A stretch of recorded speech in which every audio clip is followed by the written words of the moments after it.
If you could go back in time and hear one jazz artist, who do you think you would go for? So you're in New York, whatever period you want. Who would you listen to? That's tough. I would probably have to. I would have to say, just by default, almost either Coltrane at his peak, or maybe Thelonious Monk. Yeah, Thelonious Monk is a really interesting character because.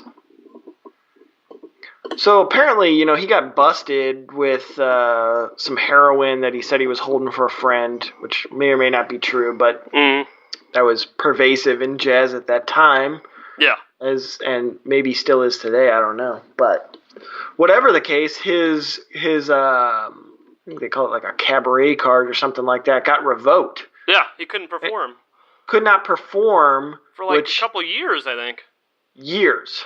And as everybody knows in jazz, it's a live medium. Yeah. People are, coming up with ideas and interacting with each other on the spot, based on kind of an agreed song, a set of rules essentially. And then they can weave whatever they want in and out of that. But to not be able to play live, which all the other great musicians of that time would have been. Sure. He was essentially it's like being sent to Siberia. Yeah, it was just outcast. And to maintain some kind of artistic survival, or even make a living, when you can't perform as a jazz musician, I honestly don't know what he did. Well, apparently in that time he did, from what I've heard, just a lot of writing, the guy did he do a lot of recording? I don't know. I don't know, to be honest, but I know he did a lot of writing, and I know he was for a jazz guy, he was a prolific writer. Jazz is, the foundation of jazz is improvisation, but him and Ellington, are the two writers as far as jazz goes. Ellington, I read this once somewhere, Ellington is the most recorded jazz composer ever in history, and number 2 is Thelonious Monk. Interesting. And Ellington's got twice the number of recordings that Monk does. That's how prolific Ellington was. Yeah, he's a total badass. Yeah, for sure. And that's a great guy to get into if you want that classic big band jazz. You can't do any better than Duke Ellington. No, but he did all kinds of stuff. He did smaller group things. He did basically an all but name, a couple of concertos. He did all kinds of stuff. Huh. He did some really interesting stuff. Coming from primarily the majority of the music I listen to is classical, but nothing, when you're in the mood for it, jazz can really hit some great spots, Oh, yeah, for sure. And, it's got a kind of intimacy, and you gotta have absolute respect for the people who play it because, it takes a tremendous amount of skill and creativity to play on the edge like that. Yeah, not to mention, years of playing with musicians other than you in a revolving cast and learning how to listen and how to react, and that stuff you cannot fake in any way except for years of doing it. No, you got to get your ass handed to you a couple of times. For sure. I'm sure. No doubt about it.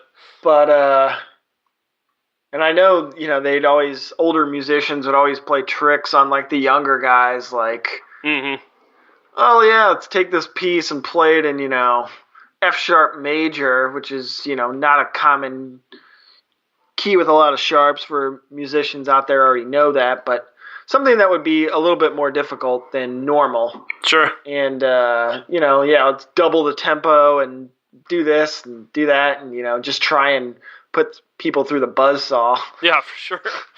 Little ritualistic hazing there. Yeah, but it does make them better musicians if they survive it. Oh, no doubt about it. And there's always that kind of humbling experience that I think happens in a variety of different genres, where something happens to you, and you get your ass handed to you, Yeah. and it kind of changes things, Oh, for sure. possibly forever, at least temporarily, puts you in a frame of mind that is humbling and, if you reassess from there and do something about it, it's a very valuable thing. Yeah, I mean, nobody likes getting their asses handed to them, and if it happens, like on stage or in some kind of embarrassing way, like you're gonna grow because you're not gonna want that to happen again.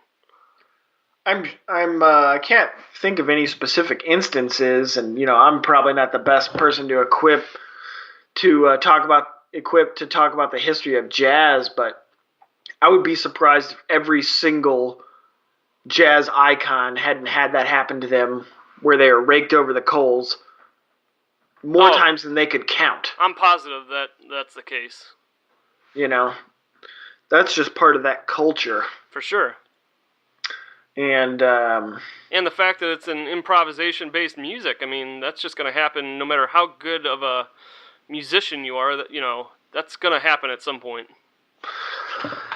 Yeah, absolutely. But the back to Thelonious Monk, the thing that was, I read something about him that apparently, and we had talked about rituals in a different podcast, but I know he had the ritual, apparently, of putting on a performance in his home every single night at like 10 p.m.